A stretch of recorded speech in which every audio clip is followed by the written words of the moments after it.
দা fucking daddy OLA pine তো one এই যে ওয়ান ও ভাই খেলবো না ভাই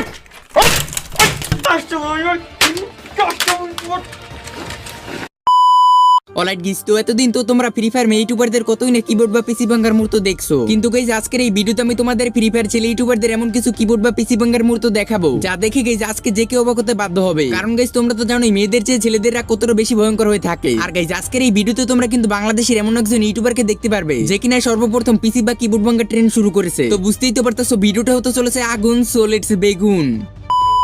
নাম্বার 7 টিবি গেমিং। তো তোমরা গাইস টিবি রিমন ভাইকে কিন্তু কম বেশি সবাই চেনো, কিন্তু গাইস তোমাদের মনে কিন্তু এখন একটাই প্রশ্ন উঠতে পারে যে টিবি রিমন ভাই কি পিসি বা কিবোর্ড ভাঙতে পারে। কিন্তু হ্যাঁ গাইস, টিবি রিমন ভাইয়ের সাথে এমন একটা ঘটনা ঘটেছিল যেখানে টিবি রিমন ভাই সে তার পিসির কিবোর্ড ভেঙে ফেলে। তো এটা মূলত 3 থেকে 4 বছর আগের একটা ঘটনা। তোমরা তো টিবি রিমন ভাই টিমের তন্ময় দাবটকে কিন্তু সবাই চেনো। টিবি রিমন ভাইকে একদিন তন্ময় দাবট 1 ভার্সেস 1 এর চ্যালেঞ্জের একটা ভিডিও দেয়, যেখানে গাইস প্রথমেই তন্ময় দাবট কিন্তু এখানে টিবি রিমন ভাইকে কিন্তু তবলা বাবা বলে ডাকে। আর গাইস বাকিটা আমি আর বললাম না, তোমরা নিজেরাই দেখে নাও। তবলা বাবা ওরা টিভি গেমিং অনেক সহ্য করছে, আর কত সহ্য করবো? নিজে তো খেলাটা কোচোটা পারো না, খালি গিয়ে ভিতরে লাইভের ভিতরে আমার খালি ক 1 ভার্সেস 1 চ্যালেঞ্জ আজ বট আচার বট। তুমি আমার লেভেলে আছো ভাইয়া, খেলবি 1 ভার্সেস 1? ভাই তুই আমার লাগে খেল না খেল ভাই, আমি তোর মাইরা ঘুমাবো, আমার রাইতের ঘুম হারাম হয়ে গেছে ভাই, বিশ্বাস কর ভাই, তোরা আমি মাইরা ঘুমাবো, তোরা 7-0 হারামো হারা, তারপর আমি ঘুমাবো। আমার সাহস থাকলে একদম স্ক্রিপ্টের ছাড়া আমার লাগে 1 ভার্সেস 1 করে দেখা, মেজাজ মুজাজ পরে নাই কাছে আমি